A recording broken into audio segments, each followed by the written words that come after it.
Bueno, bien, veo que sí se ha grabado, menos mal, porque llevo 2 horas sin darme cuenta y resumiendo mucho estas ideas, pero que quería exponer. En alguna conferencia las voy a contar próximamente, creo que será parecido. Pero bueno, pues aprovechando las nuevas tecnologías, digo, bueno, pues voy a animarme, yo también me subo al carro y, y voy a decir estas cosas porque nunca se sabe quién puede oírlas o si igual algún día hasta pueden llegar a tener el impacto que uno querría, ¿no? Que uno como intelectual siempre deseas que tus ideas puedan tener acogida. Es verdad que este oficio eh, pierde un poquito de sentido cuando aprecias que no tiene un mínimo impacto, ¿no? Hombre, uno no aspira a ser Thomas Mann y a vender tantos libros, pero sí que es verdad que pierde un poquito de sentido si un panadero no vende las barras de pan, ¿no? Entonces, pues hay que tener mucha moral a veces para continuar en esto que la naturaleza de uno te ha llevado y ojalá no, no fuera así, la verdad, porque ya es bastante con lo que uno hace como jurista, etcétera, y estas cosas, pues la verdad es que yo personalmente, si pudiera evitarlas, las evitaría. Y es una cosa que siempre me ha estado acompañando ya desde niño, la escritura de estos temas y de bueno de poesía y de ensayo y relatos, etcétera, y vives quizás no tan bien como podrías si no tuvieras esta actividad, porque es un sacrificio enorme, pero no es así, ¿no? Es así. Estamos hablando de personas, precisamente estábamos hablando que parece que tuvieron esas mismas sensaciones, ¿no? Bueno, pues en Thomas Mann esa sería la clave.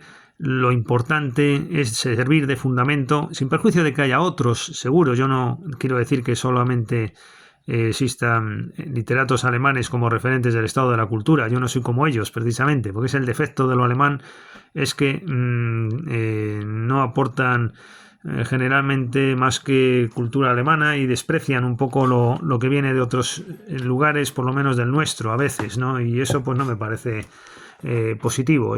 Yo lo admiro, lo alemán, lo quiero, lo amo, el mundo alemán, pero es verdad que a veces te sientes allí como que sobras, ¿no? Bueno, en fin. Entonces, bueno, hay cosas buenas y cosas malas como en todos los lugares del mundo. Pues estábamos hablando de literatos alemanes que nos sirven de fundamento para estas ideas del estado de la cultura, para arraigarlo mayormente en lo social. Thomas Mann nos podríamos extender más, hablar más del Fausto quizás. Bueno, pues hablando del Fausto vamos a cambiar de escritor. Vamos a hablar de Klaus Mann, su obra Mefisto, que antes mencionaba. Me parece una obra muy bonita, interesantísima. Tampoco es el Fausto de Goethe en el sentido, ¿no?, de que el científico, como antes estaba dejando caer, qué casualidad, ¿no?, que pierde sentido su actividad y llamas al demonio, ¿no?, para que te dé al menos la recuperación de la juventud y poder experimentar placeres mundanos, ¿no?, que es básicamente el Fausto de Goethe, que por cierto esto tampoco es tan alemán como pensaba Thomas Mann, porque la figura de Fausto está en Calderón de la Barca. Bueno, por supuesto, Juan Valera, antes que él, también tiene las ilusiones del doctor Faustino, una obra preciosa, por cierto, y de fondo, una obra muy interesante. En la Edad Media se da todo esto del pacto con el diablo a menudo en la literatura, pero es verdad que en Alemania sí que se ha prodigado esta figura más que en otros lugares por la altura de Goethe, aunque es un poco rollo también la obra del Fausto de Goethe, tampoco es todo maravillas porque al final hay unas ciertas incoherencias estructurales, yo creo, en ese Fausto, ¿no? Bueno, el caso es que el Fausto del Mefisto, se titula así, de Klaus Mann, me parece una obra realmente buena. Es un pacto con el diablo que hace Hefgen en un escenario donde del otro lado está el poder es el diablo. Al parecer al parecer no, claramente es Göring, el ministro nazi, ¿no?, que lo llaman el gordo, es el sobrenombre en el libro. Bueno, ¿qué nos interesa como fundamento? Pues yo aquí no voy a contar obras alemanas, que ya se difunden bien ellos, y los demás en el mundo lo difunden bien, pero yo a lo que voy más bien es a los fundamentos del estado de la cultura, los fundamentos. ¿En qué nos sirve esto? Bueno, pues aquí hay una asociación maravillosa entre lo maligno nuevamente y lo demoníaco y el arte. Hay un personaje que sale de pasada que se llama Peltz, que es piel de animal en alemán. Bueno, este hombre es el típico poeta que suelta un discurso interesantísimo intelectualmente por su perversidad, ¿no? Porque asocia el mundo del oscuro, de lo sombrío, del nacionalsocialismo con lo poético, lo artístico, y convence cuando tienes un cierto nivel intelectual que es necesario para entender estas ideas, porque un simplón de estos de ahora pues no lo va a entender, ¿no? Pero Klaus Mann, que era, bueno, pues de unas tendencias, yo diría que ya no es como su padre, conservadoras y cada vez avanzando más hacia el centro, diríamos, ¿no? Este ya está un poco más del lado de izquierdas, ¿no? Diríamos así. Klaus Mann, ¿no? Y así todo te los pone con toda claridad, bueno, y por eso mismo, ¿no? La interrelación que hay entre lo maligno, el demonio y lo poético, ¿no? El poeta desea más un modelo social, o algunos poetas pueden desear más un modelo oscuro, de sensaciones elevadas, tétricas, demoníacas, tan arraigadas en lo alemán, en lo social. Lo prefiere a todo el mundo racional del derecho y de la soberanía popular, etcétera, etcétera, ¿no? Que es un discurso que ha predominado después de la Guerra Mundial, este último, absolutamente, como es lógico, ¿no? Como es lógico entender. Bueno, este Hefgen es un personaje que era de tendencias de izquierdas, se vende al poder, pero él no quiere hacer un pacto con el poder para ser poderoso, no. Él quiere tener éxito normal, de éxito lógico de un artista encumbrado, es verdad, en el mundo artístico, ¿no? Él lo que quiere es avanzar en su carrera artística. Y entonces pues renuncia a sus amigos, amistades, que eran todos de izquierdas, etcétera, incluso a su mujer, una mujer de color y tal. Y entonces esto es muy interesante porque cuando llega arriba Hefgen, resulta que nos descubre también el vacío que siente la persona con fama, ¿no? Es decir, que alcanzar la fama, que es lo que se consigue con el Fausto, con el Mefisto de Klaus Mann, no es tampoco la solución, ¿no? Pero bueno, en definitiva es una nueva asociación de lo maligno con el arte y esa sociedad que, definida culturalmente, puede traernos problemas. Esta es la idea esencial como fundamento del estado de la cultura. Es decir, un nuevo peligro, hay que ser conscientes del peligro, pero tampoco hay que renunciar al estado de la cultura en sentido genuino. No este estado de la cultura que tenemos ahora compatible con lo democrático, sino al revés. Partir del estado de la cultura y lo democrático que sea compatible con el estado de la cultura, pero cuidadito con los peligros. Pero a estas alturas nos lo podemos permitir, porque ya sabemos dónde están los peligros, no como en los años 20, que no se sabía. Más autores.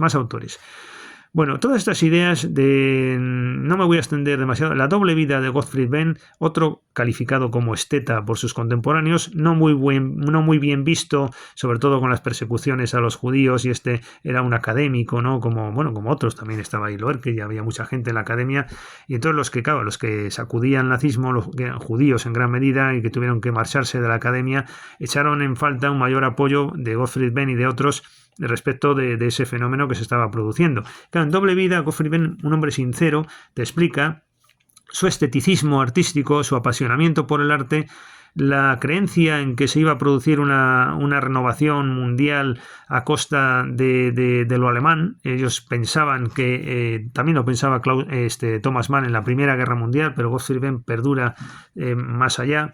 Esta concepción de que lo alemán puede tener su momento, ¿no? Su momento, llega el momento de lo alemán, ¿no?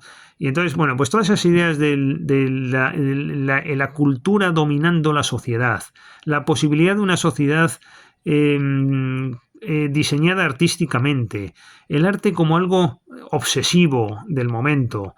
Es muy interesante leer pasajes de Gottfried Benn en esta línea, yo no lo voy a hacer aquí, pero también la concepción del arte como algo que puede ser negativo, como algo negruzco, maligno, peligroso. De hecho, fue lo que ocurrió, ¿no? Bueno, pues nuevamente esa identificación de la cultura con lo necesario y esa necesidad de algo que puede ser imposible, ¿no? Necesitamos algo que puede ser imposible realmente, pero es que sin eso, sin la cultura, quedamos insatisfechos, ¿no? Pero con cultura podemos incurrir en peligro, en riesgos, ¿no? Eso está en Gottfried Benn perfectamente. Y otra figura que también está es en Stefan George. Hombre, es cierto que todas estas figuras se suelen vincular al conservadurismo, todas nada que ver con los fenómenos del nacionalsocialismo, etcétera. Pero yo creo que no es exactamente conservadurismo, es apoliticismo alemán que viene de lo musical con una tradición muy fuerte, sobre todo nietzscheana, una tradición de Nietzsche muy fuerte y una impregnación que está con los expresionistas también en lo social por parte de la cultura brutal, ¿no? Y eso me parece apasionante y creo que eso deberíamos rescatarlo. Quizás sea una utopía. No sé si España es el lugar adecuado o cuál sería el país adecuado, pero creo que hay que hacer una revolución. No, una revolución no, porque esa palabra no me gusta, y menos a una persona como yo, que creo que todas las revoluciones al final, como dicen los reaccionarios, bueno, pues tantos en la historia, que reaccionarios intelectuales, ¿no? Pero que al final parece que han acertado en gran medida, ¿no? Bueno, pues todo esto habría que llevarlo posiblemente a la práctica como referencia de futuro de un estado de la cultura sana, de salir del tedio, ¿no? Y de todos estos valores que estamos propugnando. Todo eso está en Stefan Georgi. Stefan Georgi, bueno, esta es una figura, también era para estar aquí hablando un par de horas de este hombre, ¿no? Y de todo lo que le rodeaba, y de la acción secreta, y de esto y del otro. Este fue un precursor de la idea del Führer, ¿no? Porque se lo inventó él por casualidad y después lo cogieron los nazis que le utilizaron y tal. Stefan Georgi, en realidad, yo tengo las obras completas, bueno, como todos estos que estoy citando, y lo he leído a fondo, las poesías. Yo no observo las cosas que se dicen de él, tampoco las observo leyendo sus textos, realmente. Él es un poeta, un visionario, un místico. Por cierto, lo más positivo de Stefan Georgi es que, a diferencia de Thomas Mann, él valora muy positivamente la cultura mediterránea. De hecho, vino a España, estuvo por aquí, conocía bien España, también Italia, sobre todo Francia, incluso frecuentaba las tertulias de los simbolistas franceses. Entonces, es un gran conocedor de todo el mundo mediterráneo. Entonces, es un estado de la cultura más abierto que el de Thomas Mann. Y lo que pasa, lo que estaba diciendo es que no observo en sus poesías, que me parecen maravillosas, sobre todo en lo rítmico y en lo musical, poesías preciosas, pero no observo lo que se dice de él con esa claridad, ¿no? Pero esas claves, toda la literatura que hay sobre Stefan Georgi, que es muy abundante, es una figura mítica que se daba muchos comentarios por sus extravagancias en Múnich y en otros lugares por donde pasaba. Nunca tuvo una casa, por cierto, vivía dirigiendo un grupo de intelectuales, hasta se hacían figuras y rostros, bueno, unas cosas muy extravagantes, sus vestimentas también, etcétera, ¿no? Bueno, pues se dice de él, todos coinciden en que quería una sociedad dominada por la cultura. Nuevamente es un referente del estado de la cultura, claro, ¿no? Pero también era consciente de los peligros. Casi lo voy a dejar ahí, igual que he hecho con Gottfried Benn. Pasaríamos a Hermann Hesse, una referencia. Este tiene un perfil un poquito distinto, aunque está en esta misma onda. Por supuesto, de lo musical, que aporta las claves de todo, hasta de la política, ¿no? Como decía de la montaña mágica, ¿no? Settembrini. El arte es políticamente sospechoso, es políticamente negativo. El efecto que puede causar no es positivo. Si tú creas un modelo social en el que domina el arte, al final las consecuencias pueden ser más negativas que positivas. Y es curioso que una sociedad dominada por principios estéticos se pueda volver contra los artistas, ¿no? El nazismo persiguiendo artistas, ¿no? Una sociedad dominada por principios no jurídicos, sino de este carácter artístico, con esa obsesión, ¿no? Ahí en el sitio ese de Nuremberg, la frase del nacionalsocialismo era: el arte es fanatismo. Una frase muy interesante, por cierto, ¿no? De que es verdad que el arte funciona a costa del fanatismo, o es como mejor funciona, ¿no? Esa concepción, que es la que lleva pasión al mundo del arte, ¿no? Sea de esta tendencia o de la opuesta, es peligrosa, porque se puede volver en contra de los artistas. Hay que ser consciente de todo ello. Bueno, he querido extender un poquito la falta de luz precisamente por esto del Fausto y de lo demoníaco que estábamos hablando. Yo creo que le daba un carácter más interesante. Pero bueno, ahora sí que ya he dado la luz porque se ha hecho de noche en este Domingo de Ramos. Bueno, pues estábamos hablando, introduciendo a Hermann Hesse, creo recordar, y en realidad Hermann Hesse, la idea que aporta principal es la espiritualidad como mundo posible. En Hermann Hesse encontramos una Castalia que es posible. encontramos un mundo cultural regido por sus propias reglas, encontramos esa idea tan maravillosa como que esto puede funcionar. Pero la idea de fondo, que esto no sé si se habrá dicho, no lo sé, pero la idea de fondo que a mí me resulta curiosa, cuando menos, es que ese mundo de Castalia o ese mundo espiritual tan de Hermann Hesse, ¿no? Se quede ahí, se quede en un código propio y no procure trascender a lo social, no procure como en Gottfried Benn o en Stefan George sobre todo dominar la sociedad, ¿no? No lo procure, sino que se conforme con ese ámbito propio. Pero eso, claro, eso en realidad sería como una especie de monasterio, ¿no? Una especie de monasterio que, eh, que donde se puede hacer una vida así, ¿no? Una vida religiosa con su propio sentido, pero que en realidad no domina lo social, ¿no? ¿Qué sería eso otro de una Castalia dominando? Pues eso sería, en la misma época, Die andere Seite, ¿no? De Kubin, o sería el castillo de Kafka, ¿no? Se me ocurre a mí aventurar. Es el antiguo régimen, fíjense, yo llego a esa conclusión, es una idea que me parece interesante.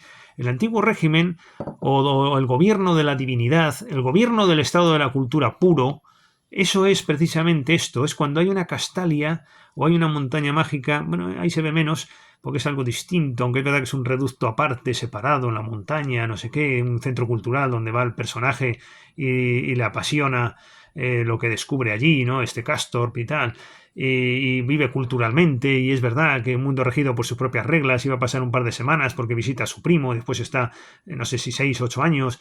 Bueno, Castalia no aspira a gobernar el mundo, pero si lo hiciera, es decir, por un lado tenemos la espiritualidad como algo posible, tenemos una Castalia donde se puede estar si uno es intelectual y donde encuentra sentido, ¿no? Pero no se da el paso de querer dominar la sociedad, y ese sería el estado de la cultura. El estado de la cultura es cuando Castalia domina el mundo, ¿no? Y entonces se crea arte, porque ahí en Castalia se crea arte, ¿no? Y de hecho es evidente que es así. De una manera o de otra se va a acabar produciendo un arte superior, porque hay una estratificación, hay esa elevación que necesita el arte, en tanto en cuanto se supera el componente popular y surge un elemento por arriba en el poder, ahí ya tenemos condiciones para que surja un arte en condiciones, ¿no? Es una concepción un poco peculiar, si se dan cuenta, pero toda la historia ha funcionado así, y qué casualidad que cuando viene el mundo de la masa y el mundo pop, al que yo personalmente le debo todo, yo si no es por la democracia y por la masa, porque soy uno más, soy un personaje más de la masa, no me creo nada más que nadie, pero hay esos instintos aristocráticos en cuanto a la creación de arte que también los lleva uno muy dentro, ¿no? También por influencia familiar, etcétera. Pero, y claro, ahí están esas tensiones, ¿no? Pero eso de Castalia o esas obras de Hermann Hesse con la identificación de la cultura en determinados centros, el paso siguiente de crear un mundo social acorde a Castalia, ¿no? Eso sería algo parecido al estado de la cultura, que claro, por eso tampoco puede ser un estado de la cultura puro hoy día, ¿no?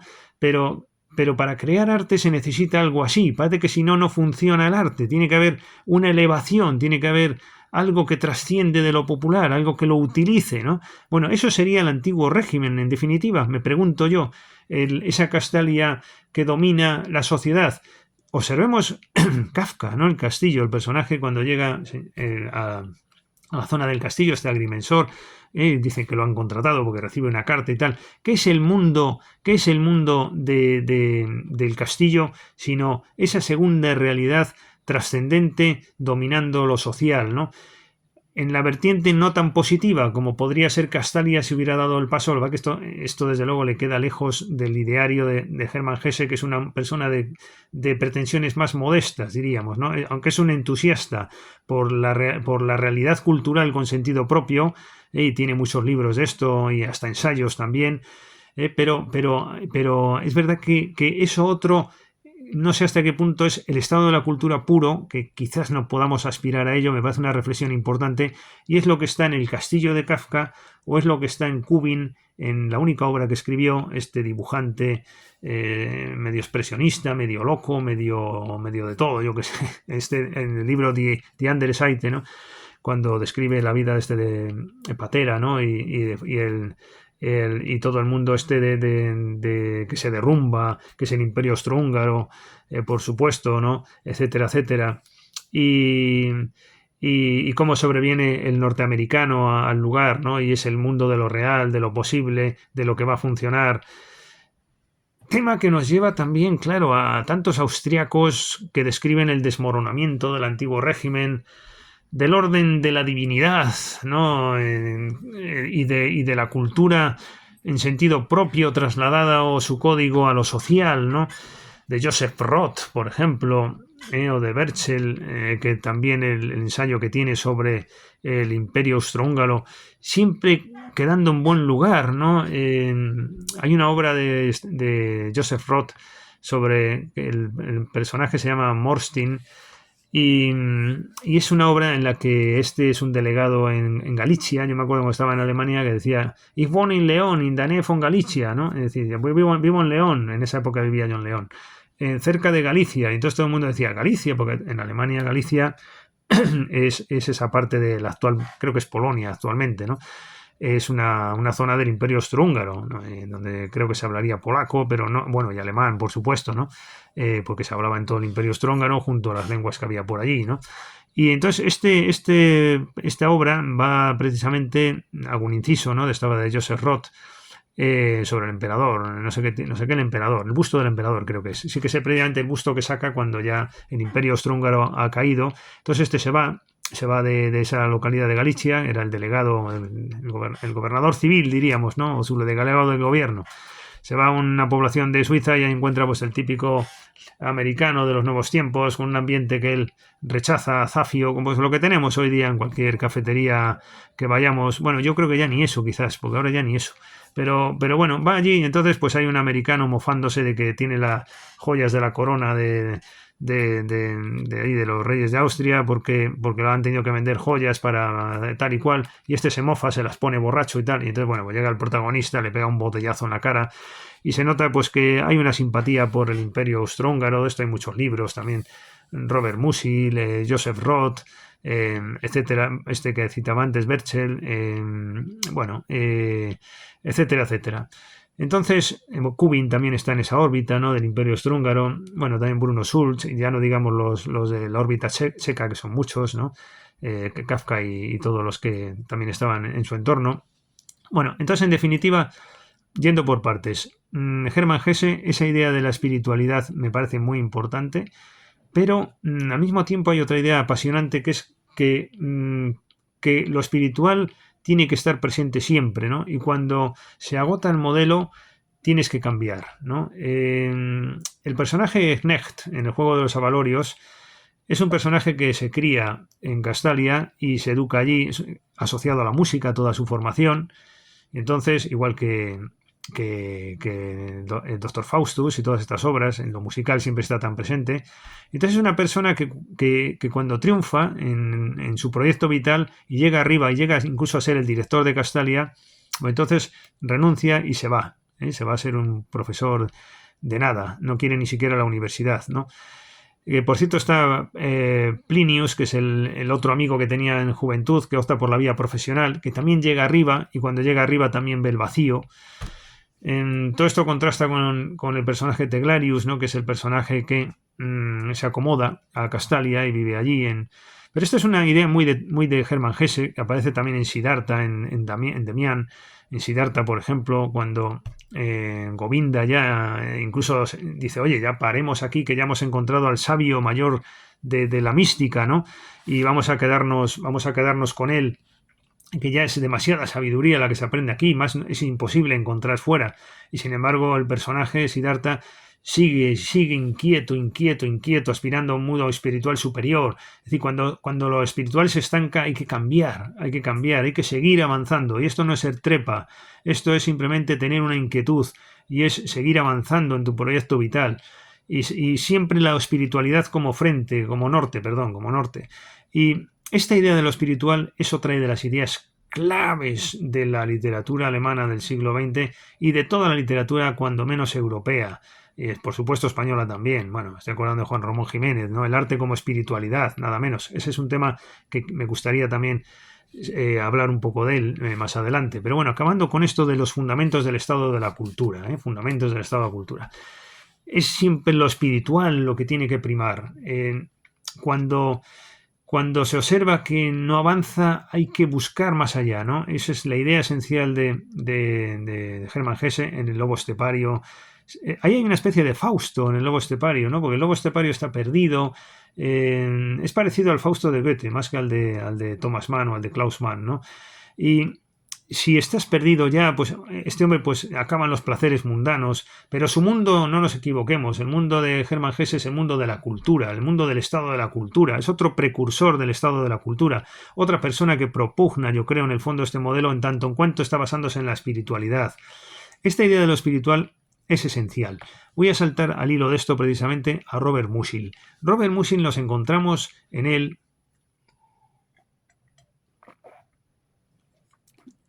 Su obra principal es Der Mann ohne Eigenschaften, ¿no? El hombre sin cualidades o el hombre sin atributos. Es una obra muy importante que le llevó muchísimos años a hacer, murió escribiéndola. De hecho, al final son 2 volúmenes gigantes, bueno, por lo menos la edición que yo manejé. Y es una obra que al final tiene publicadas en distintas versiones que dejó inacabadas, porque es que Robert Musil escribía sobre lo escrito y sobre lo escrito, ¿no? Bueno, este libro es apasionante también, ¿no? Quizás demasiado largo, ¿no? Encontramos todas estas claves del estado de la cultura, ¿no? De fundamentos del estado de la cultura, ¿no? Que es el tema que nos inquieta aquí. ¿Qué fundamentos encontramos para el estado de la cultura y curiosamente en la literatura, ¿no? Más que en otro ámbito posiblemente. Bueno, pues tenemos personajes que nuevamente, igual que en Thomas Mann, etcétera, su identificación con la cultura acaba mal, precisamente por representar la naturaleza artística, acaban mal o están asociados al mal, a lo inevitable, porque no podemos vivir sin arte, pero al mismo tiempo nefasto o maligno o negativo, y esta es la gran desgracia. Eso lo llamo yo derrotismo, en la idea del derrotismo, no fatalismo como en Spengler, sino derrotismo de Thomas Mann, de Musil, etc. ¿En qué sentido todo esto, no? Bueno, es que esto es muy interesante y vamos a decirlo breve, pero con claridad. Realmente, en Robert Musil, un personaje, Morbrugar es un carpintero que acaba asesinando a una mujer. Bueno, pues este personaje dice Robert Musil que es un asesino musical y deja caer que lo ha hecho por influjo de la música. Es como lo de Thomas Mann de la música es políticamente sospechosa, verdächtig. Bueno, y por cierto, que no lo he dicho antes, pero Antonio Kröger, que va después y antes de José y sus hermanos, que esa es una obra que también podríamos hablar de ella, pero Antonio Kröger, que va después del Bodenbrook, ahí es donde desarrolla, esta sería, yo creo, la tesis doctoral de Thomas Mann. En la tesis doctoral de Thomas Mann sería, si Thomas Mann hubiera hecho una tesis doctoral, pues mira, pues era sacar esas ideas y ya está, ¿no? ¿En qué sentido? Pues en el sentido de que Antonio Kröger, primero vamos a esta obrita, porque no es muy larga. Yo la tengo en un librito con otra que se llama Alteza Real, es otra obra de interés, no tanto como esta. Antonio Kröger es donde lleva sus últimas consecuencias la asociación entre lo maligno con la cultura, ¿no? Se habla en especial de un personaje que es un banquero que precisamente comete un crimen y se dice, este crimen, dice Thomas Mann, se ha producido porque el banquero estaba muy bien donde estaba, llevaba una vida digna y honrada y honesta y productiva y tal y cual, y provechosa, y sin embargo cuando empezó a hacer poesías, pues espero que a mí no me pase, aunque llevo toda mi vida haciendo esto y todavía no me ha pasado.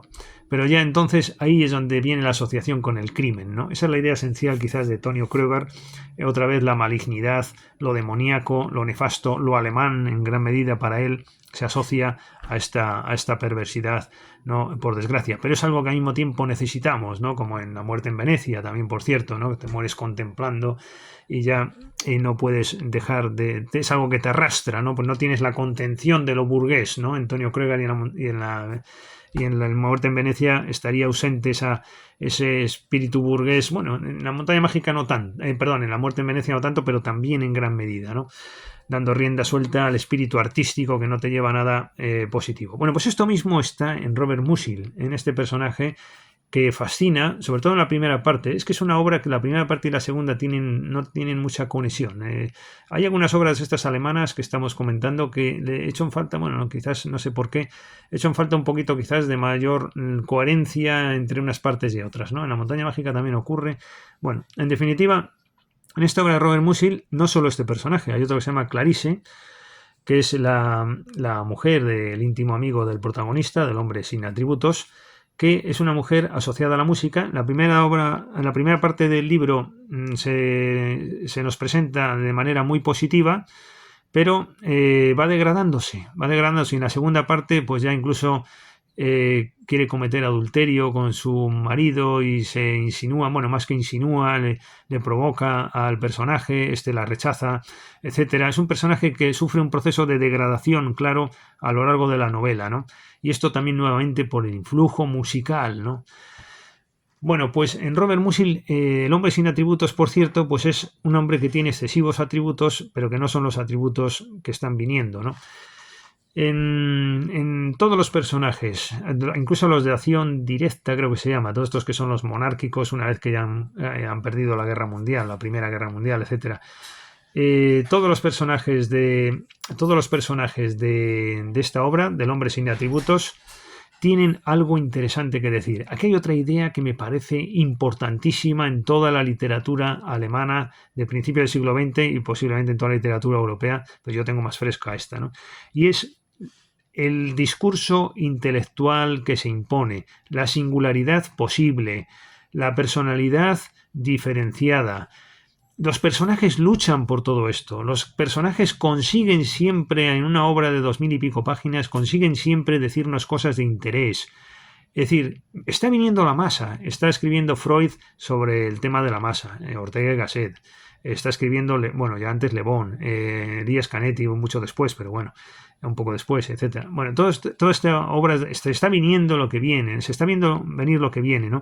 Y estos son obras de reacción, Hermann Hesse sobre todo, Robert Musil, que nos están exponiendo la transición y la posibilidad de no ser un hombre masa. Yo creo que esto es lo que precisamente hemos perdido, con una sociedad que tiene mucho más positivo que negativo, pero que estos puntos quizás habría que corregirlos. Y la única manera de meter el bisturí creo que es el estado de la cultura constitucionalmente para que esto jurídicamente tenga apoyo, todo esto que se está aquí argumentando, en algo práctico y en algo efectivo. Bueno, pues ahí tenemos esa obra, El hombre sin atributos, de Robert Musil, resumidamente, y seguro que me dejo muchas cosas en el tintero. La obra más conocida es Las tribulaciones del estudiante Törles, bueno, también tiene alguna que otra más allá, y esta obra precisamente es una obra que me interesa también citar en una idea, aunque solo sea, que es eso de no identificar lo positivo con el pasado. Precisamente el colegio, la escuela donde está este estudiante, que es una persona noble pero influida por el ambiente de los compañeros que tiene alrededor, es el típico centro de la época, con esa educación que no es posible, ¿no? Yo creo que ese mundo humano es mejor, ¿no? El mundo actual en estos centros de enseñanza, es verdad que nos hemos pasado quizás al otro extremo, ¿no? Pero ahí hay una identificación, igual que decía Rilke, ¿no? De esa academia militar a donde su padre le llevó, ¿no? Y donde tanto sufrió. Bueno, pues ese mundo del pasado, como también nos están diciendo en el fondo Robert Musil cuando habla del Imperio Austrohúngaro, o Kubin, que no es lo deseable, pero tampoco lo que está viniendo, ¿no? Y ahí está el estado de la cultura, no vuelvo nuevamente ahí, que supera el capitalismo que tantos critican, y yo mismo también, que supera la alternativa socialista, que no es una alternativa para todo esto, ¿no? Yo creo que ahí es donde está la solución al capitalismo, en el estado de la cultura, ¿no? Y si realmente nos preocupa la cultura, ahí tenemos por dónde avanzar. Kafka, aunque ya he hablado de él, voy a decir una idea más. ¿Cuál es, para mí, dónde está la idea clave de Kafka? ¿Por qué es tan importante Kafka, no?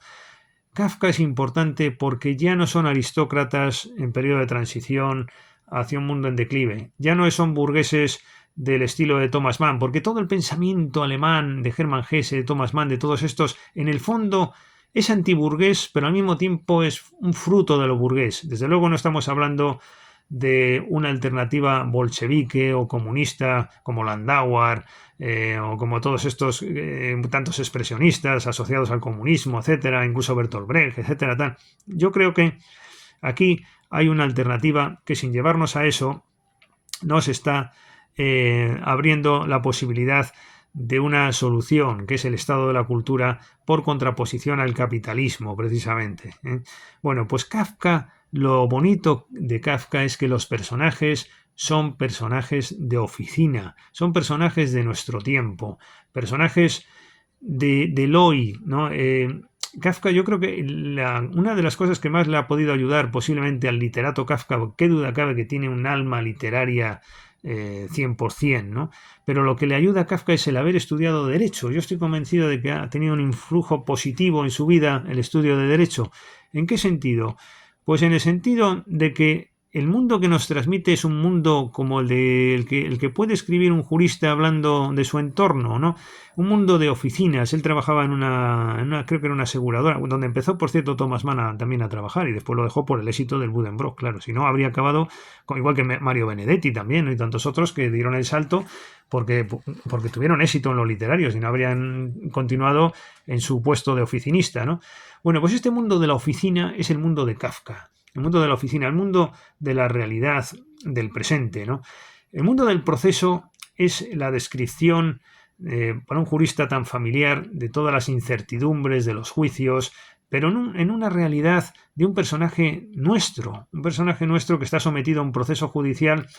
Y por cierto, no piensen que es tan alejado de la realidad, porque hay muchos casos que se acercan al mundo del proceso de Kafka, bueno, no en el final, ¿no? Donde ya al final es sacrificado y llevado al extrarradio de la ciudad donde lo asesinan, ¿no?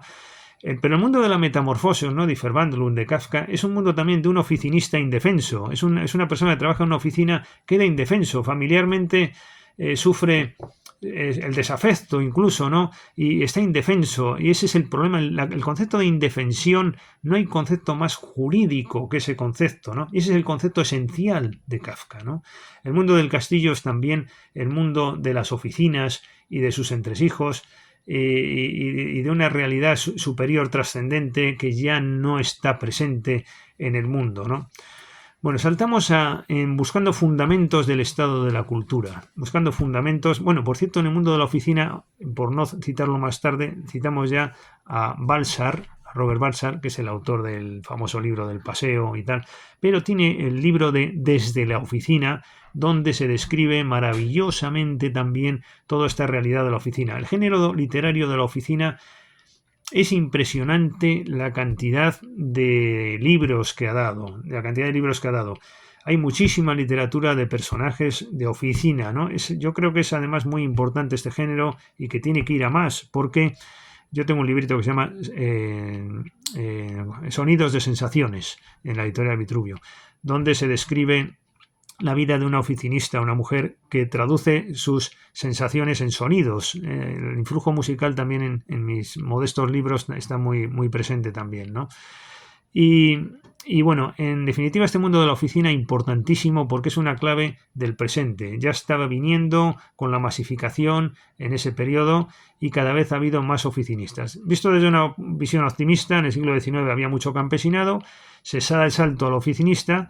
Y el reto de futuro sería el salto desde el campesinado al oficinista y del oficinista a la cultura, ¿no? Que haya cada vez más personas en porcentaje que puedan permitirse vivir de la cultura. Observen que en nuestra sociedad el que puede se jubila de la oficina, diríamos, y pasa a la cultura, ¿no? Y hay cada vez más centros culturales que, oye, sirven para poco o nada, pero resuelven inquietudes de personas que tienen inquietud cultural y que tienen necesidad de explayarse. Es verdad que está masificado como todo, pero por otro lado tiene unas características muy positivas de servir de canalización a toda esa beta artística que mucha gente tiene, ¿no? Y que es muy positivo.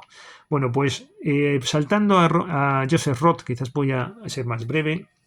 Joseph Roth es otro austriaco, hemos hecho referencia antes a él, pero en la Marcha Radetzky, esa obra de título musical, si se dan cuenta, emblemática de lo austrohúngaro, solamente una idea, ¿no? En esa transición que estamos viendo de lo aristócrata cultural al mundo nuevo democrático, porque esa contraposición entre democracia y cultura de Thomas Mann, yo creo que sí que es acertada, sí es acertada, es muy alemana, pero es acertada, ¿no?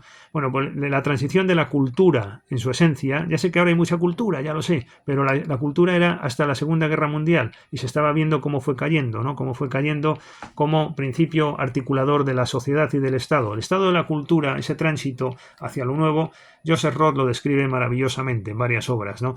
Siempre asociado al declive también de lo austrohúngaro, pero el fondo de la cuestión está en eso otro, ¿no? Que me parece muy interesante. El personaje Trota es un personaje que prácticamente hace llorar al final de la lectura de esa, también una obra voluminosa, como no tanto como estas otras que he citado, de La montaña mágica o El hombre sin atributos, o Berlín Alexanderplatz de Dublín, que también mencionaré después ahora, acto seguido, pero también extensa. Trota es un personaje apasionante porque ya no es la primera generación, ya no es la segunda generación que son militares por tradición y creen en todos los valores del imperio austrohúngaro, etcétera, sino que este ya es un personaje sin convicción. Se expresa en la obra que él habría sido más feliz siendo un oficinista, un comerciante, etcétera, en vez de un militar. Pese a todo eso, y que él no está convencido de lo militar, ya es un espíritu nuevo, en parte lo oficinesco que decimos, ¿no? Ese espíritu nuevo que ya se ve venir también en Trota, en la última generación. Sin embargo, cuando se produce el asesinato famoso en Sarajevo y tal, pues él salta contra unos húngaros que hablan en húngaro y ven la ocasión para burlarse del imperio austrohúngaro y amenaza con matarlos. Eso provoca que tiene que salirse del ejército, pero viene la guerra mundial, la primera guerra mundial, y él se alista al ejército, va a la guerra, y por cierto muere prestando socorro, llevando agua a unos militares que estaban a su cargo, ¿no? Es decir, muere noblemente. Es un personaje que fue noble con las ideas de su padre, con la tradición, con los valores de su familia, con los valores de su tiempo, pese a que él ya no pensaba en ello. Yo creo que la nobleza de Trota está ahí precisamente, pese a que él ya no creía en ello, sin embargo, por instinto es tan noble que reacciona siempre a favor de lo antiguo, ¿no? Que le convence más que lo moderno. Bueno, Joseph Roth, otro gran escritor. Podríamos hablar mucho también de la obra de cada uno de estos, ¿no? Y cómo murió, que se ha alcoholizado, la mujer en un campo de concentración, etcétera. Las desgracias de todas estas personas que estoy citando, de muchos de ellos, de otros no tanto. De Dublín a Berlín Alexanderplatz nos interesa como fundamento del estado de la cultura en el punto siguiente, que es, se observa ya un personaje, este es Vivarkov, que es un personaje masa, un personaje despersonalizado de una gran ciudad como es Berlín, donde ya se pierde la individualidad, y eso choca en el momento y es algo frente a lo que habría que resistir, y esto es una literatura que nos da pautas.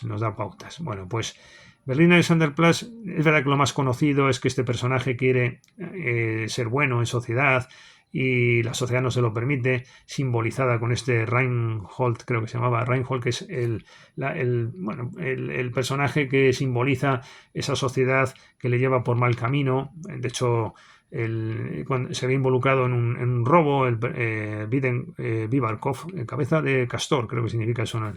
Bueno, este Vivarkov se ve involucrado en un crimen y lo echan del vehículo, lo echa este Reinhold, siempre traicionándolo, pensando que lo ha matado, pierde un brazo, y sin embargo el otro no toma venganza, es buena persona, y al final triunfa, es curioso, y sin embargo el Reinhold va a prisión. Y sin embargo el lector tiene la idea contraria de que ha triunfado el malo. Esta es una grandeza de esta literatura y en general de la literatura de todos los tiempos, provocar este efecto en el lector cuando precisamente ocurre lo contrario, que ha triunfado el bueno y sin embargo pasa desapercibido. Y la grandeza de esta literatura, al hilo de esto, está en muchas veces poner los argumentos indefendibles en el personaje más siniestro, los argumentos más poderosos en el personaje que no tiene la razón. Por ejemplo, La montaña mágica, ¿no? Cuando se produce esas controversias entre Nabda, el totalitario, Y él es el que argumenta con mayor peso, él es el que argumenta con mayores razones, es el que argumenta de manera más impecable. Sin embargo, Settembrini tiene defectos en su argumentación, tiene defectos, vence dialécticamente el otro personaje, no Settembrini precisamente. Eso me parece un fenómeno literario interesante, bonito, es decir, poner el mayor peso en el personaje que no puede ganar, ¿no? Por la mentalidad del propio lector de que no puede ganar un personaje así, ¿no? Bueno, Berlín Alexanderplatz, este Deblin tiene tiene también muchas más obras. Algunas de ellas es verdad que son muy aburridas, ¿no? De los judíos tiene mucho escrito, muchísima literatura, ¿no? No me voy a detener en esto porque ya no serían tanto fundamentos del estado de la cultura. De hecho, por ejemplo, alguien estará pensando, si es que alguien ve mi vídeo, ¿no? Estará pensando, vamos a ver, realmente, ¿cómo esta persona no está hablando de Stefan Zweig, por ejemplo, ¿no? O de Schnitzler, bueno, que son dos escritores quizás más conocidos. Bueno, pues porque desde el punto de vista de los fundamentos, de mis fundamentos del estado de la cultura, pues no tiene tanta importancia. Claro, a mí me preocupan esos otros que he citado por orden de importancia además, porque me ofrecen fundamentos. Esto es como el que hace una demanda y tienes que estar buscando fundamentos en las sentencias, en la jurisprudencia, ¿no? Para hacer tu demanda, ¿no? Pues yo estoy buscando fundamentos del estado de la cultura.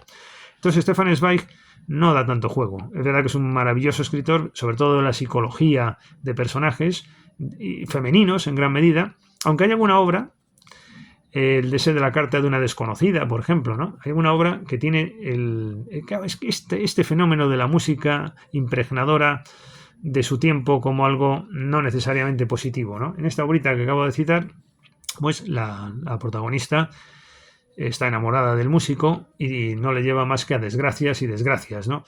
Y finalmente ya reconduce su vida, se casa con una persona de clase alta y pasa a tener una posición socialmente pues envidiable para cualquiera, y una familia además de valores, etcétera.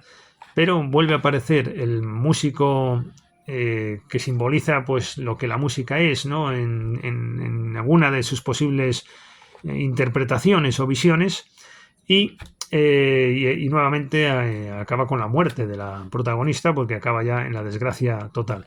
Igual que esa obra también de Schnitzler, que es la señora Berta, que Berta sufre primero la desgracia de su padre de no haber culminado los estudios de música, aunque vive dando clases de piano. Topa con un antiguo estudiante compañero de conservatorio que él sí ha triunfado como violinista, no tuvo el impedimento del padre sobre la mujer, ¿no? Ahí tenemos una reivindicación, ¿no? Bueno, y entonces al final pues se reencuentra después de muchos años con el violinista, con su antiguo compañero, y este pues la trata a Berta pues como si fuera mercancía, ¿no? De usar y tirar, y esta se desengaña. Y entonces en el fondo también es de nuevo la música asociada a un personaje que no te lleva por el buen camino. Esto de la mujer que sufre perjuicio, daño en la sociedad donde vive, etcétera, es muy de la época y nos lleva a hablar del expresionismo ya con una mayor profundidad, aunque con mucha brevedad. Qué duda cabe que los autores expresionistas han traído en gran medida el nuevo modelo social pop, ¿no? Que tenemos hoy día. Son autores que han contribuido mucho a la democratización, a la denuncia de valores asociados a la autoridad. Por ejemplo, bueno, pues esto del expresionismo, hay autores que tampoco es claro que sean expresionistas o que no lo sean, y también hay algunos que se asocian al expresionismo y después tienen obras que tampoco representan claramente los valores que se suelen identificar al uso como expresionistas, ¿no? Bueno, yo más bien no voy a entrar en debates de literatura, a mí lo que me interesa son los fundamentos del estado de la cultura o de la explicación de las claves del presente. El expresionismo sobre todo estaría más bien en esa dimensión, su utilidad. Y en definitiva, pues toda esta denuncia de la autoridad está muy presente en el expresionismo. Por ejemplo, Hasenclever En la obra Der Son, algunas obras hay que leerlas en alemán porque no están en español. Esta obra, por ejemplo, creo que no está. Yo por lo menos no la he encontrado. Si está en español, pues obviamente procuro leerla en español. Algunas veces en las dos. Tengo, por ejemplo, Die andere Seite de Kubin, pues lo tengo en español y en alemán. Y bueno, siempre en español, obviamente, pues lo manejo mejor a la velocidad que yo leo, que es una velocidad, leo, afortunadamente tengo la capacidad de leer muy deprisa, pues obviamente en español me facilita mucho, ¿no? Pero si no, esta obra, por ejemplo, la leí en alemán de Hassen Kleber y de Son, el hijo, y es una crítica pues a la figura del padre, igual que la figura de las cartas al padre, ¿no? De Kafka. Bueno, pues el típico discurso, ¿no? del hijo que frente a su padre que no le entiende, se siente incomprendido, él pide afecto de su padre, el padre no conoce ese lenguaje, reacciona de manera deshumanizada. El expresionismo quiere una mayor humanización de las relaciones sociales, que duda cabe. Y pues el hijo, al final organiza una especie de manifestación en contra de los padres del mundo y cosas de estas. Es esposado y llevado por su padre a casa. Y entonces sí le da una oportunidad a su padre, porque es que al final lo va a matar, le da una oportunidad diciendo rectifica y tal, porque yo lo único que pido es afecto de tu parte y tal. Y bueno, el padre quiere llamar a la policía para incluso meter a su hijo en la cárcel, y es cuando el hijo lo mata. Ya dejó caer antes en el desarrollo de la obra que iba a poder suceder esto, que al final sucede, ¿no?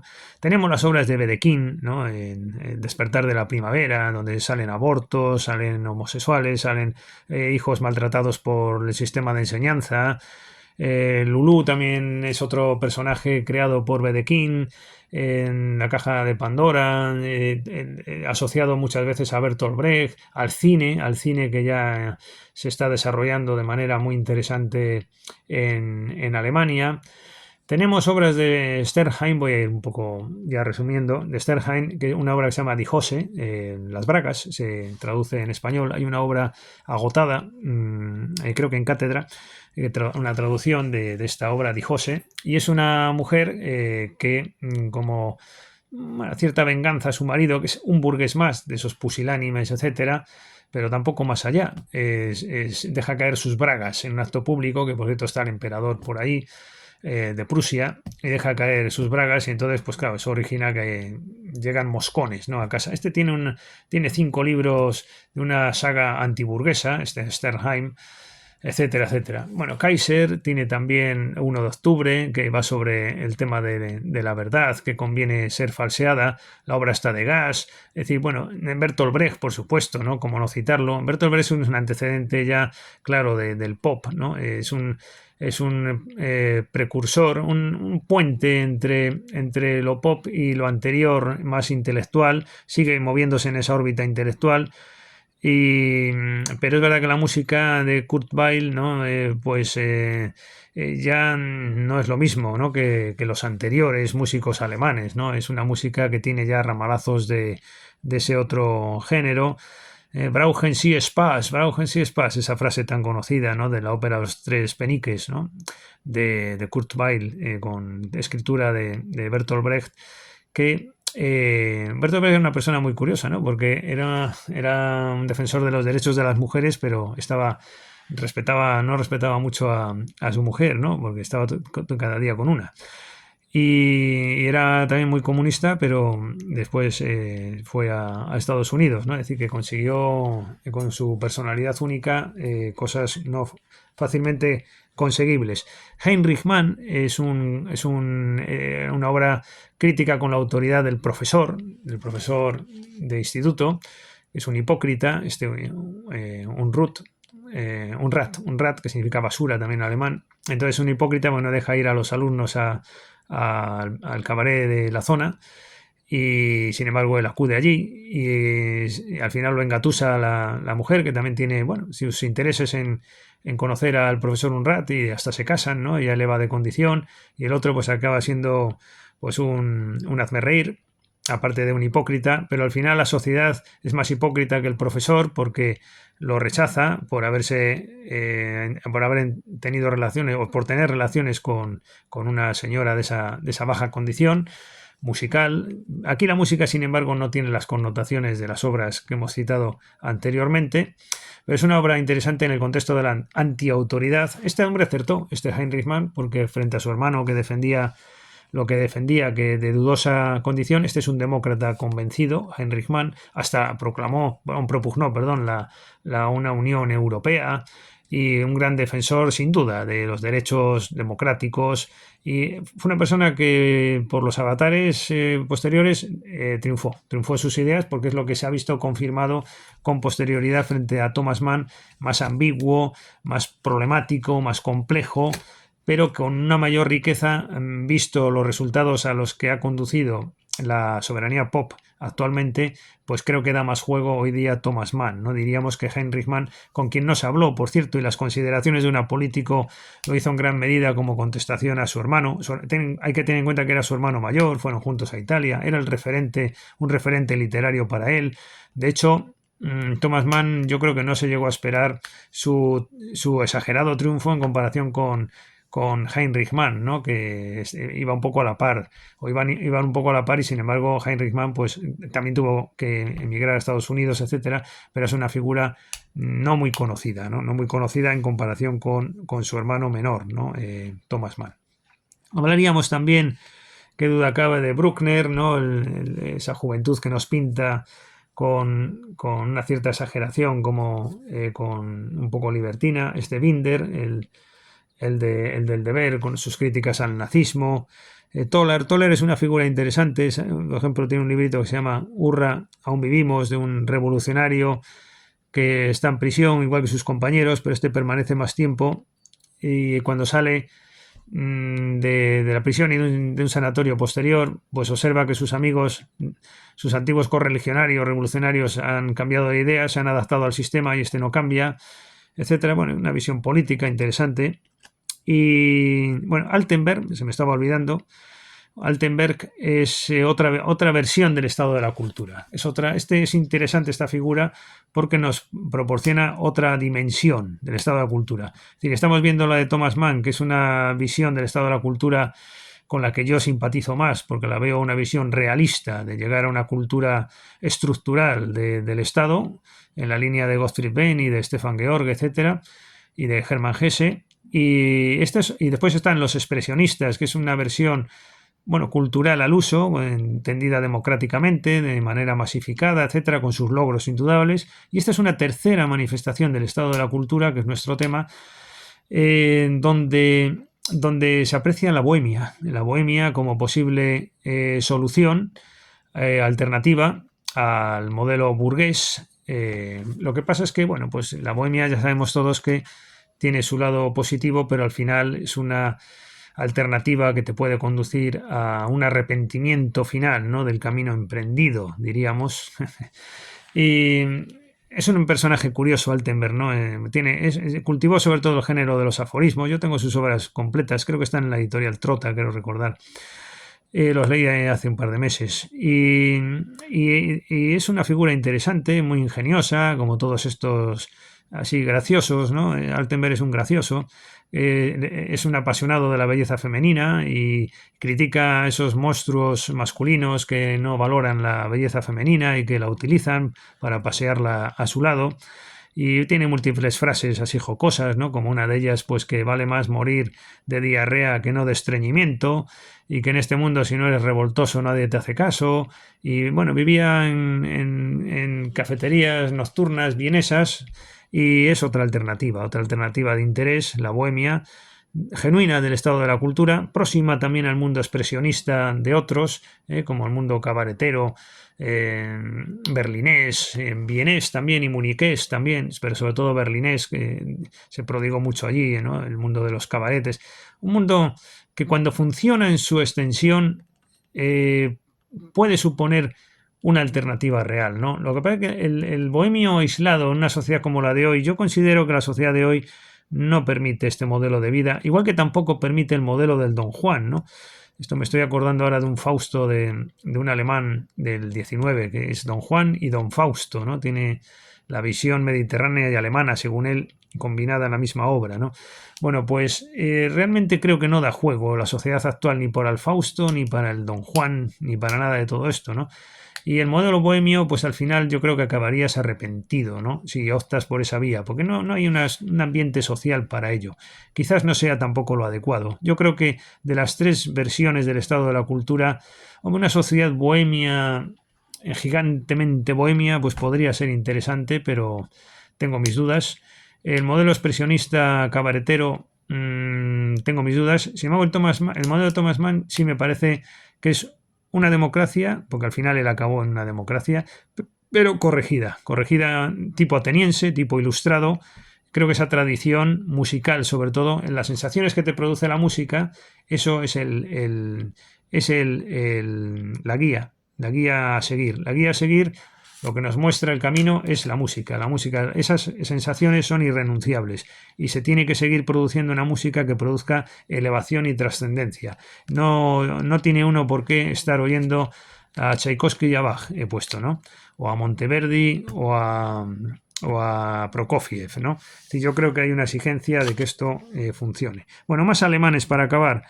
Pues diríamos, bueno, a Bruno Sulces, que a mí me encanta, tengo también sus obras completas, este polaco, pero es un esteticista al final. Este hombre tiene una concepción del tiempo al escribir, se detiene. No me voy a extender en Bruno Sulces, es uno de mis favoritos. Murió trágicamente por culpa de un asesinato de un bárbaro de las SS en la zona polaca invadida, aunque estaba protegido por otro de las SS. Ya saben que en el mundo del nazismo ya se sabe que esa intelectualidad impregna mucho el sistema, queramos o no es cierto, ese esteticismo está muy presente, los principios artísticos en plan maligno, demoníaco, son los ordenadores de la sociedad y por eso pasó lo que pasó, y ese es el riesgo y hay que tener cuidado con ello, pero sin caer, con ese límite hay que avanzar en el estado de la cultura y corregir lo que se está produciendo. Pero es que los intelectuales al uso que tenemos hoy día, que sí, mucha cultura, pero al final acaban defendiendo lo pop, acaban defendiendo todo ese mundo. Entonces, no es solución, no nos beneficia todo eso. Lo que nos beneficia es la tradición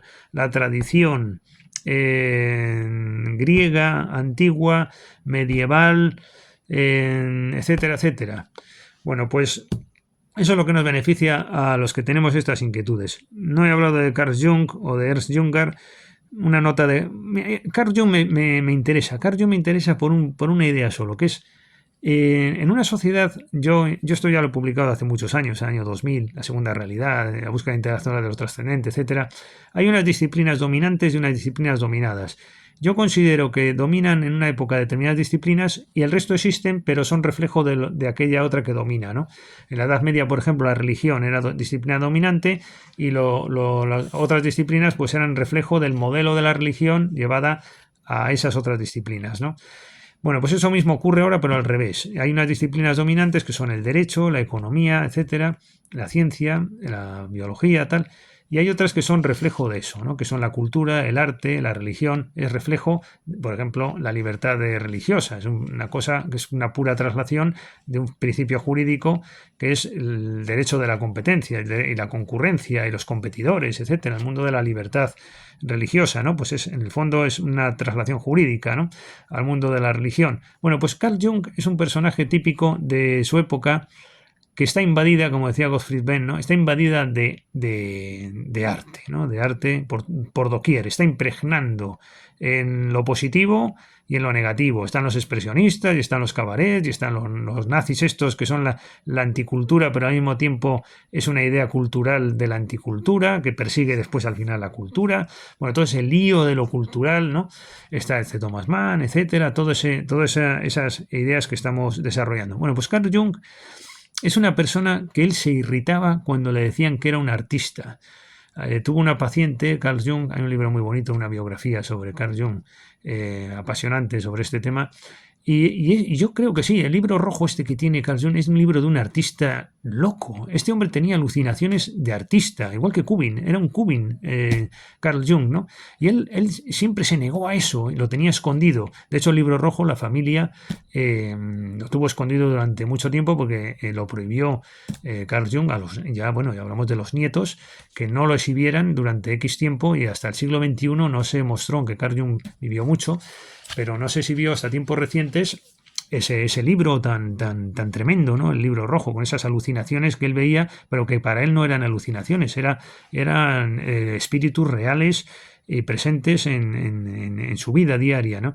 Bueno, pues este hombre para mí era un artista. Este es un ejemplo de principios que están dominando a una realidad que es traslación de esos principios dominantes, ¿no? Es decir, es un científico que él siempre se definió como tal, nunca le gustó que le denominaran artista, pero que en el fondo yo creo que es un artista, es un ejemplo de artista haciendo medicina. De hecho, su padre era protestante, porque es que en Jung también está muy presente lo religioso y lo artístico, tanto uno como el otro. Sin embargo, la madre no era como el caso de Thomas Mann, que él reconocía el influjo de la madre como que todo lo artístico, que es lo esencial en Thomas Mann al final, ¿no? Viene de ahí. Sin embargo, Carl Jung no, era una madre sin valores culturales ni de otro tipo, al parecer, ¿no? Y Ernst Junger me interesa como fundamento del estado de la cultura por una idea muy interesante también, que es, Ernst Junger ya saben que tuvo una vida muy dilatada. Por cierto, vino a España de la mano de César Antonio Molina, el exministro de Cultura, buen amigo y una persona admirable, y lo trajo a España, ¿no? A Ernst Junger. Y bueno, Ernst Junger tiene muchas anécdotas, se podría decir muchas cosas de él, pero tuvo una vida muy larga, como decíamos, pasó, claro, gracias a esa vida tan longeva, pasó por muchos episodios y hombre, es verdad que este es un ejemplo más, yo diría, de un estado de la cultura, de esa índole conservadora, etcétera. Me interesa la emboscadura, esto es que me salía en alemán, el Wahlgang, en el sentido en el sentido de la idea de resistencia. Es decir, ¿qué ocurre cuando se impone ya la masa, ¿no? Cuando se impone la popularización dominando todas las esferas de interés, ¿no? Porque todo lo interesante está hoy día bajo esa órbita, ¿no? Espero al menos dar que pensar con todo este discurso que igual dentro de los años ya ni se produce porque ya la masificación sea totalitaria, ¿no? Absoluta. Pero bueno, en definitiva, la idea de resistencia. Cuando ocurre eso hay que resistir, ¿no? Hay que resistir y crearse un mundo propio. Lo que pasa es que lo cultural sin lo social no funciona. Lo cultural necesita lo social, necesita impregnar lo social y al mismo tiempo se necesita un diseño social adecuado para producir cultura y arte. Esa es la cuestión. La interrelación entre lo cultural y lo social es muy estrecha. Un escritor, si no llega a la sociedad, es difícilmente concebible. Bueno, pues esta idea no solamente está en Ernst Junger, en el pensamiento tradicionalista reaccionario, por ejemplo, está Julius Evola, también el italiano, ¿no?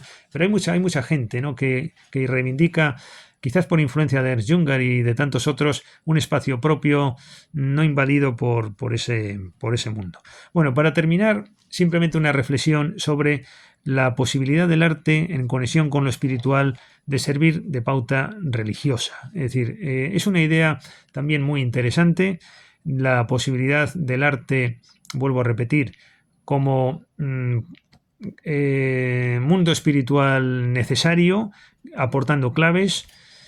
No quiero decir que es sustituto de la religión, aunque se podría pretender, pero sí como complemento de la religión. A mí me pasa un poco como a Hegel, que fue la gran figura de este tema. Hegel fue el que para mí dio en el clavo cuando se fijó en que en Grecia, en la antigua Grecia, el arte fue la religión, ¿no? Todo este mundo de los mitos, el mundo de la antigua Grecia, en realidad cumplía una función religiosa. Hasta que llegó el cristianismo, en gran medida, el arte fue la religión. Y eso me parece una idea apasionante realmente, ¿no? De cómo el arte puede llegar a cumplir esa función. El arte cumple una función de purificación. Eso los pitagóricos lo tenían muy claro. Organizaban incluso ceremonias de cientos. Esto hay un libro maravilloso de Tatarkiewicz sobre estética.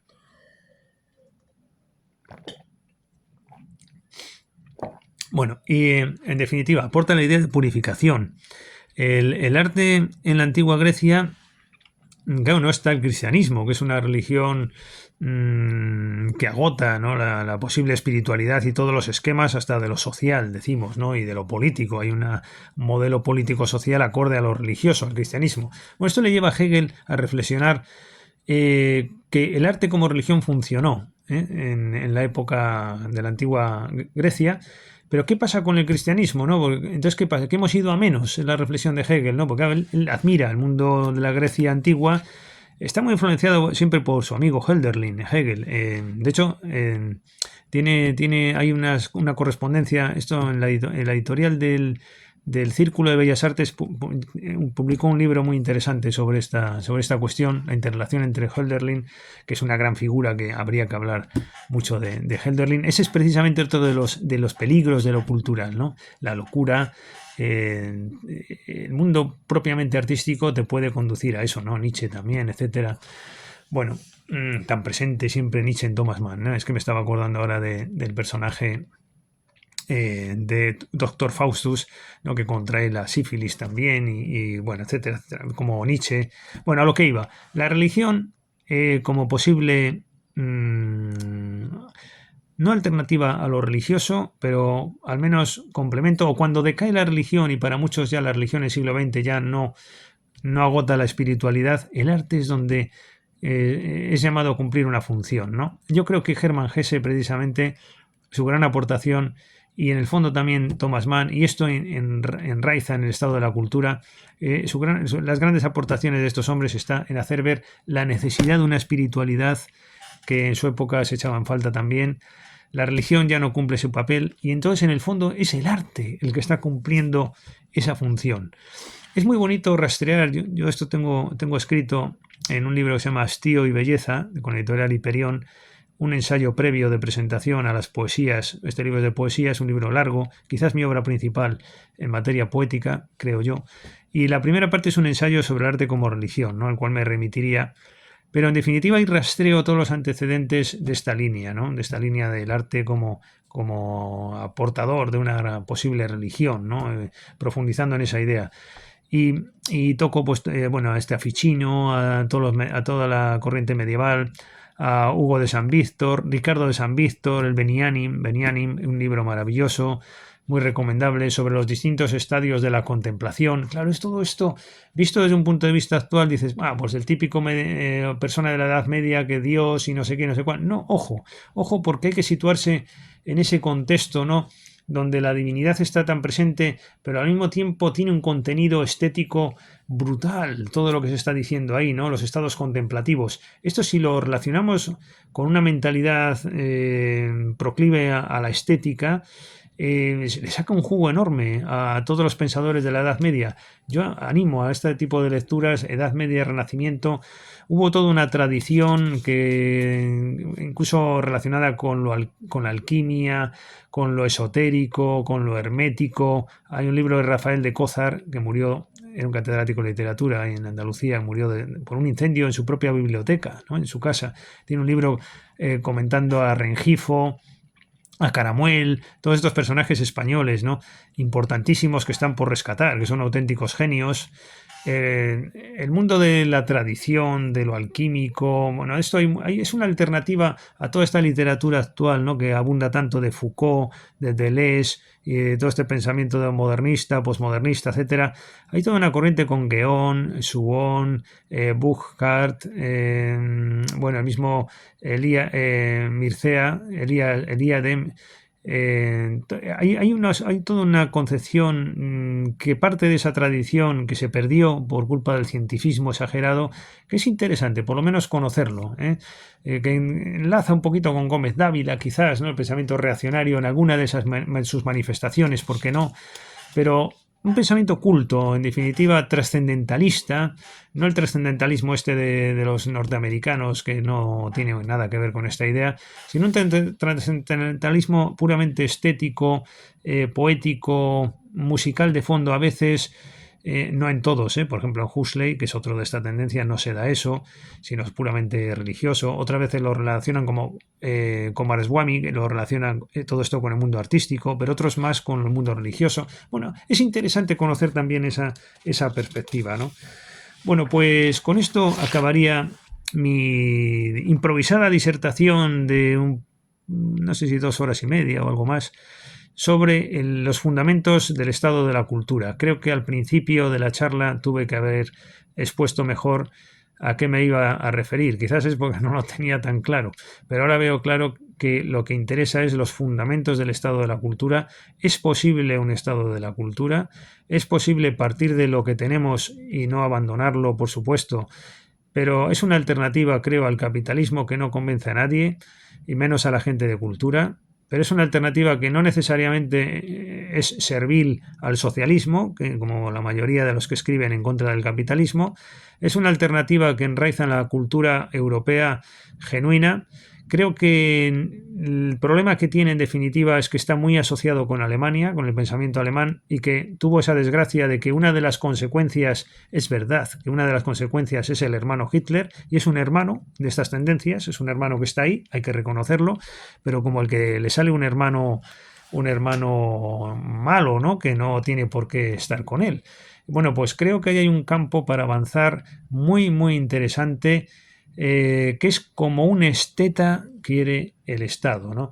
Y entonces yo creo que ahí podríamos avanzar. Hay una traducción sociológica y siendo jurista y literato, combinando ambas cosas, pueden salir fenómenos interesantes, ¿no?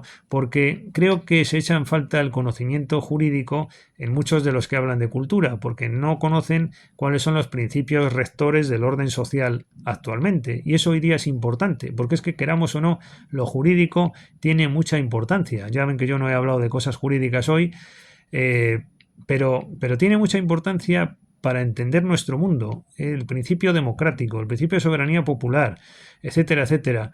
Toda la jurisprudencia que hay de fondo de todo esto, creo que es importante hoy día, aunque no se conozca con profundidad, pero por lo menos no ignorarlo y no considerar que el derecho es superestructura. Claro, es que estamos hablando, yo que me dedico obviamente también al derecho administrativo, ¿no? Como catedrático de esa materia. Y si lees a Adorno, pues dice, el mundo de lo administrado es, dice en su libro de estética, es lo más opuesto a la estética, ¿no? El mundo de lo administrado. Bueno, pues sí, no le falta razón al señor Adorno, ¿no?